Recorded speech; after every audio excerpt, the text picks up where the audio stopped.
नमस्कार दोस्तों, स्वागत है एक बार फिर से आप लोगों का सिविल और सक्सेस क्लासेस में। आज का टॉपिक जो हमारा है जीएस 3 का, वो देखो क्या है, एमएसएमई सेक्टर। काफी इंपॉर्टेंट टॉपिक है क्योंकि ये हमेशा न्यूज में बना रहता है। आप हर साल इसके बारे में जो कि न्यूज में देखते रहोगे, हर 2 महीने 2 महीने पे इस पे कोई ना कोई एक आर्टिकल आता रहता है। तो जीएस 3 का एक इंपॉर्टेंट टॉपिक है, जिसको देखो एमएसएमई सेक्टर को क्या बोला जाता है, as a growth engine of economy, इसलिए ये काफी इंपॉर्टेंट हो जाता है। यहाँ पे मैंने अपना नोट्स ही शेयर किया, मैं आपको दिखा देता हूँ किस तरह से मेरा नोट्स था। यहाँ पे जैसे देखो इस नोट्स में मैंने जो कि इंट्रो लिखा है, और इंट्रो में ही इसके इम्पोर्टेंस को मैंने बता दिया कि ये क्यों इम्पोर्टेंट है एमएसएमई सेक्टर हमारे इकोनॉमी के लिए। इसको जो कि मैंने इंट्रो से जोड़ते हुए बता दिया है। उसके बाद इसमें जो कि क्या क्या चैलेंजेस ये जो कि एक सेक्टर जो कि फेस कर रहा है, वो चैलेंजेस यहाँ पे मैंने बता दिया है। ये आपके 5-6 पॉइंट्स है। गवर्नमेंट ने क्या क्या जो कि एफर्ट्स लिया इन चैलेंजेस को एड्रेस करने के लिए, वो सारे भी पॉइंट्स यहाँ पे मैंने बता रखे हैं। उसके बाद देखो क्या वे फॉरवर्ड हो सकता है एक पॉसिबल, वो मैंने यहाँ पे बता रखा है। और यहाँ पे जो कि कंक्लूजन क्या हो सकता है, ठीक ठाक बैलेंस अप्रोच करते हुए कंक्लूजन यहाँ पर है।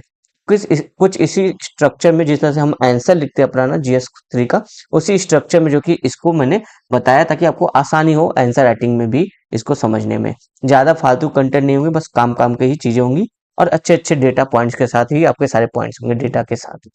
चलिए एमएसएमई सेक्टर का जो इंट्रो है वो देख लेते हैं। इंट्रो में मैंने इसके कुछ इस तरह से इसका इंट्रो मैंने बताया कि MSME are often called the powerhouse of Indian economy as they significantly contribution. मतलब इसका जितना महत्वपूर्ण कंट्रीब्यूशन है, इस हिसाब से इसको जो कि power house of Indian economy MSME sector को कहा जाता है। अब इसका क्या सिग्निफिकेंट कंट्रीब्यूशन, वो हम लोग देख लेते हैं पॉइंट टू पॉइंट। यहाँ पे जैसे मैंने पहला पहला पॉइंट में मैंने बताया, ये जो एमएसएमई सेक्टर है आपका 11 लाख से अधिक जो कि जॉब क्रिएट करता है। ठीक है, जो कि सेकेंड लार्जेस्ट एम्प्लॉयर है आफ्टर एग्रीकल्चर। एग्रीकल्चर के बाद सबसे ज्यादा जो कि एम्प्लॉय जो कि जनरेट यही करता है आपका एमएसएमई सेक्टर, राइट।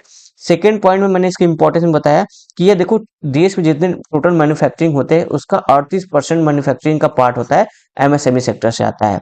और ये देखो, जितना हमारे देश का जो एक्सपोर्ट होता है उसका लगभग 45% कॉन्ट्रीब्यूशन जो कि एमएसएमई सेक्टर द्वारा किया जाता है। यानी कि टोटल अगर 100 रुपए का एक्सपोर्ट हो रहा है तो उसमें 45 रुपए का एक्सपोर्ट एमएसएमई सेक्टर द्वारा बनाई गई चीजों का हो रहा है। तो इतना बड़ा इसका कंट्रीब्यूशन है, लगभग लगभग 50%। थर्ड इंपॉर्टेंस देखो, ये देखो हमारे जीडीपी में लगभग लगभग 27% कॉन्ट्रीब्यूशन करता है। और फोर्थ इंपॉर्टेंट पॉइंट देखो, जो बहुत कम बच्चे लिखते हैं इसके इंपॉर्टेंस में, कि इससे देखो रूरल डेवलपमेंट होता है। कैसे? क्योंकि यहाँ पे देखो बताया जा रहा है कि जो 51% ऑफ एमएसएमई एरिया है ना, जो लोकेटेड है, वो कहाँ पे लोकेटेड है? रूरल एरिया में। अब देखो, ये जिस एरिया में लोकेटेड होंगे वहां पे ही तो जॉब देंगे, वहां के लोगों को तो एम्प्लॉयमेंट देंगे, वहां पे ही तो और ज्यादा मैन्युफैक्चरिंग होगा तो वहां पे लोगों को जॉब देंगे, वहां के एरिया का डेवलपमेंट होगा, वहां का मार्केटिंग डेवलप होगा। तो इस तरह से जो कि रूरल डेवलपमेंट में भी कहीं ना कहीं कंट्रीब्यूशन देता है, क्योंकि 51% जो कि एमएसएमई कहाँ लोकेटेड है? हमारे रूरल एरिया में, राइट। और ये साथ ही साथ सोशल इंक्लूजन को भी प्रायोरिटी देता है, क्योंकि देखो यहाँ बताया जाता है लगभग लगभग इसके जो ओनर है एमएसएमई में, लगभग लगभग ऑलमोस्ट 66% जो एमएसएमई ओनर है वो सोशली बैकवर्ड ग्रुप से आते हैं। ये जो कि आपका मिनिस्ट्री ऑफ एमएसएमई का रिपोर्ट 2021 का है, उसमें जो कि मेंशन किया गया है। तो इससे देख रहे हो आपका सोशल इंक्लूजन भी हो रहा है, क्योंकि बैकवर्ड क्लास के लोग 66% के आसपास बैकवर्ड क्लास के लोग हैं जो ओन करते हैं कंपनी। और रूरल डेवलपमेंट भी हो रहा है, क्योंकि ये 51% कंपनियां जो कि कहाँ पर है? आपकी ग्रामीण इलाकों में ही लोकेटेड है। तो कितना अच्छा ये एमएसएमई सेक्टर है हमारे इंडिया इकोनॉमी के लिए, कितना महत्वपूर्ण सिग्निफिकेंट इसका है, सिग्निफिकेंट कितना अच्छा है, ये आप इससे अंदाजा लगा सकते हो। तो इस तरह से आप इंट्रो लिखोगे तो काफी इंप्रेसिव होगा। एक तो यहाँ पे आपने जो कि इंट्रो में ही जो कि इसके इंपॉर्टेंस को बता दिया है, राइट। चलते अगले अपने अगले स्लाइड में। अब देखो इसके चैलेंजेस क्या है, एमएसएमई सेक्टर को जो कि क्या क्या चैलेंजेस फेस कर रहा है। पहला प्रॉब्लम तो पैसे की है बाबू भैया। पैसे का मतलब जैसे यहाँ बताया कि फाइनेंशियल कंस्ट्रेंट्स है। अब देखो, फाइनेंशियल कंस्ट्रेंट्स केवल आप लिख के आओगे तो काम नहीं चलेगा, एग्जामिनर को तो पता है भाई ये तो प्रॉब्लम, लेकिन कैसे है? आप इसको दर्शाओ। तो इसको मैंने दो पार्ट में दर्शाया, जिसके एक ए है एक बी है। तो ए में मैंने बताया कि देखो किस तरह से फाइनेंशियल जो कि क्रंच यहाँ पर है। एक तो यहाँ पे बताया जा रहा है कि जो भी आरबीआई की रिपोर्ट है 2021 की, कि एमएसएमई सेक्टर से जो भी लोन वगैरह है ना, वो देखो बढ़ रहा है। इसका जो एनपीए है लगभग 9.6% पहुंच गया था 2021 में। यानी कि जो भी ऐसे लोन है जो एमएसएमई सेक्टर के लिए लिए गए थे, एमएसएमई ओनर्स लिए थे एमएसएमई सेक्टर को बूस्ट करने के लिए, या फिर अपने एक्सपोर्ट इंपोर्ट को बढ़ाने के लिए, व्यापार बढ़ाने के लिए, वहां का उसका जो एनपीए कंट्रीब्यूशन है वो लगभग लगभग 9% हो गया, लगभग लगभग लगभग लगभग आपका 9% से ज्यादा हो चुका है। ठीक है, तो इसलिए फाइनेंशियल थोड़ा सा क्रंच यहाँ पे चला, यानी कि ये बिजनेसेस ज्यादा अच्छे चल नहीं रहे, क्योंकि ये अपने लोन अच्छे से लौटा नहीं पा रहे हैं। ठीक। सेकंड बताया कि only 16% SME have timely access to finance. समझो, केवल 16% एसएमईज हैं जो कि टाइमली, जो कि इनको पैसे मिल जाते हैं बैंक के द्वारा या फिर किसी भी तरह से, या फिर जो भी इनका जो एक्सपोर्ट हुआ होता है, पैसे मार्केट में फंसे थे, वो सब चीजें जो कि 16% एसएमई के ही जो मिल पाते हैं।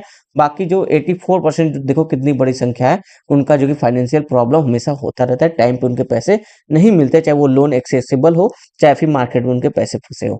तो ये आरबीआई की रिपोर्ट है, इस हिसाब से आप देखो, मैंने यहाँ मेंशन भी कर दिया, आप भी इस तरह से मेंशन करोगे तो आपको अच्छे नंबर मिलेंगे। पहला तो हमने देख लिया कि फाइनेंशियल क्रंच है बहुत बड़ा। सेकंड यहाँ बताया जाए कि लैक ऑफ फॉर्मलाइजेशन। यहाँ देखो बताया जाए कि 86% ऑफ एमएसएमई आर अनऑर्गेनाइज्ड, यानी कि देखो बहुत बड़ा एक एरिया है, 86% एमएसएमई है जो अनऑर्गेनाइज्ड है। अब देखो, कोई भी अगर एरिया अनऑर्गेनाइज्ड है, यानी कि उसका अच्छा डेटा सरकार के पास नहीं होगा, उसको फाइनेंस करने के लिए सरकार के पास अच्छे तरीके नहीं होंगे, क्योंकि अगर वो ऑर्गेनाइज्ड होते तो उनको अच्छे तरीके से जो कि उसका डेटा भी होता और उस डेटा का यूज किया जाता कि कैसे इसको और बढ़ाया जा सके, कैसे इसको और इम्प्रूव किया जा सके। अब डेटा ही नहीं आपके पास सही सही है, तब कैसे उसमें इम्प्रूवमेंट करोगे, राइट। तो ये बड़ा प्रॉब्लम है कि फॉर्मलाइजेशन नहीं है। 86% ऑफ एमएसएमई जो कि अनऑर्गेनाइज्ड है हमारे देश में, जिससे देखो लैक ऑफ डेटा की प्रॉब्लम होती है, क्रेडिट कैसे दिया जाए इसकी भी प्रॉब्लम होती है। ठीक है। एक जो काफी इंपॉर्टेंट पॉइंट यहाँ पे आता है, प्रॉब्लम ऑफ डॉर्फिज्म का।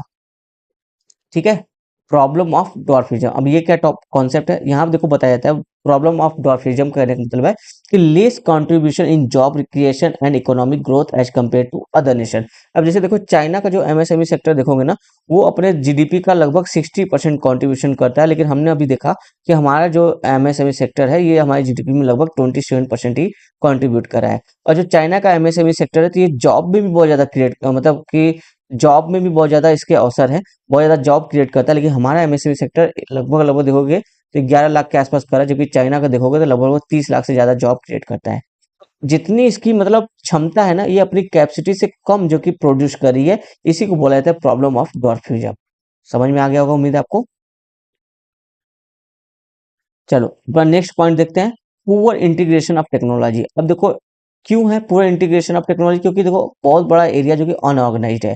जब अनऑर्गेनाइज्ड होगा तो ऑब्वियसली टेक्नोलॉजी का ज्यादा यूज वगैरह नहीं हो रहा, जैसे like big data, AI, robotics, industry 4.0 के जो कि आपके टेक्नोलॉजी वगैरह है, इनका इंटीग्रेशन बहुत कम है। इसी वजह से इसकी इफिशियंसी भी लो है, प्रोडक्टिविटी भी लो है, कंट्रीब्यूशन ऑफ इकोनॉमी में जो इसकी कंट्रीब्यूशन होनी चाहिए वो अपनी क्षमता से कम है।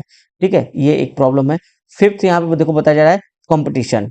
अब देखो हमारे जो कि मोस्टली अगर देखोगे तो जो एमएसएमईज वगैरह हैं वो अनऑर्गेनाइज्ड है, जैसे मैंने यहाँ बताया था आपको कि 86% जो कि अनऑर्गेनाइज्ड है।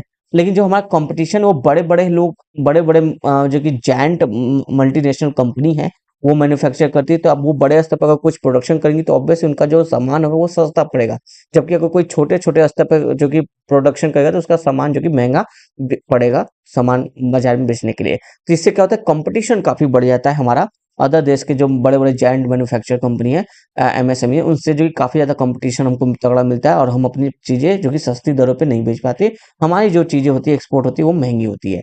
ये एक प्रॉब्लम है। सिक्स्थ है एवरग्रीन प्रॉब्लम, जो आप बता सकते हो, रेट टेपिज्म की प्रॉब्लम। ये लगभग हर चीज में चल जाएगा, जैसे delay in file work, complex पे टैक्सेस भी होते हैं, नए स्टार्ट बिजनेस, जैसे कोई बिजनेस स्टार्ट करना है तो उसका पेपर वर्क वगैरह थोड़ा टफ है, ट्रेड अक्रॉस बॉर्डर, ये सब चीजें जो कि प्रॉब्लम हमको देखने को मिलती है। तो ये मेन चैलेंजेस है, और लेकिन मेन जो चैलेंजेस है वो मैंने यहाँ पे आपको बता दिया है। चलिए देख लेते हैं कि गवर्नमेंट एफर्ट्स क्या कर रहे हैं आपका एमएसएमई को और बूस्ट करने के लिए, जो भी प्रॉब्लम है उसको एड्रेस करने के लिए गवर्नमेंट ने क्या क्या एफर्ट्स लगाए हैं। देखो पहला पॉइंट, सबसे पहला पॉइंट तो बाबू भैया आता है, पैसे की प्रॉब्लम है कि पैसा नहीं होगा तो काम कैसे होगा, मशीन कैसे लगेगी, फैक्ट्री कैसे लगेगी, कैसे प्रोडक्शन होगा, राइट। जैसे हमने देखा 86% तो अनऑर्गेनाइज्ड वे में है, तो पैसे की ज्यादा प्रॉब्लम है। तो पहला बताया कि तो इसके लिए गवर्नमेंट ने क्या किया, emergency credit line guarantee scheme by RBI provide 3 lakh crore loan. RBI ने देखो एमएसएमई सेक्टर को प्रायोरिटी देते हुए लगभग लगभग 3 लाख करोड़ लोन जो कि प्रोवाइड किया, किसके through, emergency credit line guarantee scheme के थ्रू। यानी पैसे की अब प्रॉब्लम जो है वो थोड़ा सा कम करने की कोशिश की जा रही है। सेकंड है zero defect zero effect model for support financial.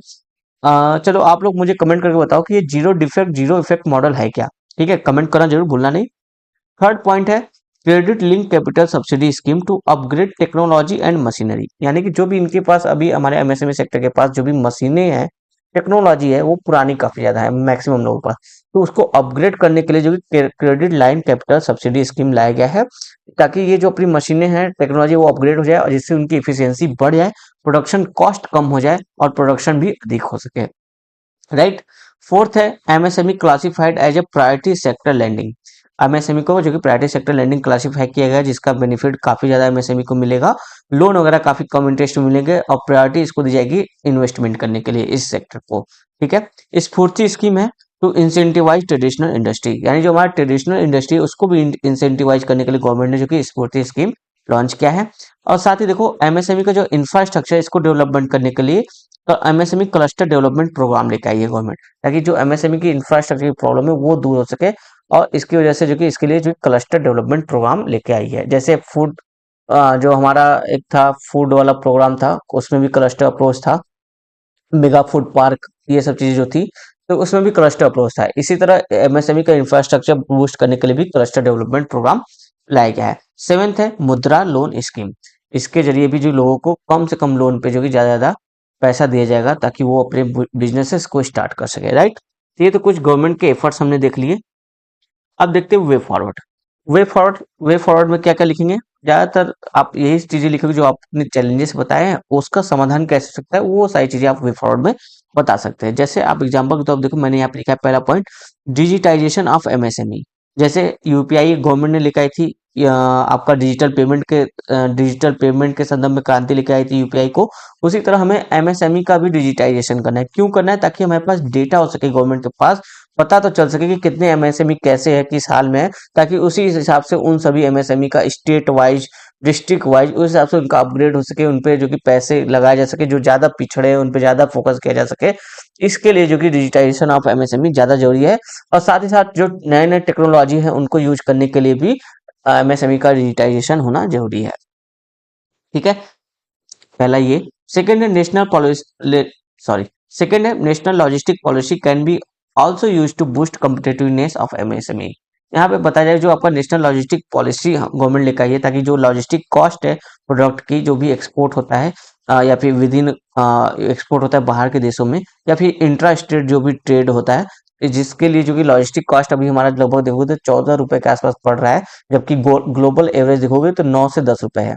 तो इसकी वजह से क्या होता है कि हमारी जब लॉजिस्टिक कॉस्ट ज्यादा पड़ेगी हमारे सामान पे, तो उसका जो कि वैल्यू मूल्य जो कि बढ़ जाता है, जिसकी वजह से जो कि ग्लोबल बाजार में हमारा सामान महंगा हो जाता है, जबकि अदर देशों के जो लॉजिस्टिक कॉस्ट लगभग 9 रुपए एवरेज है, जैसे कि मैंने बताया, तो वहां पे उनका सस्ता पड़ता है।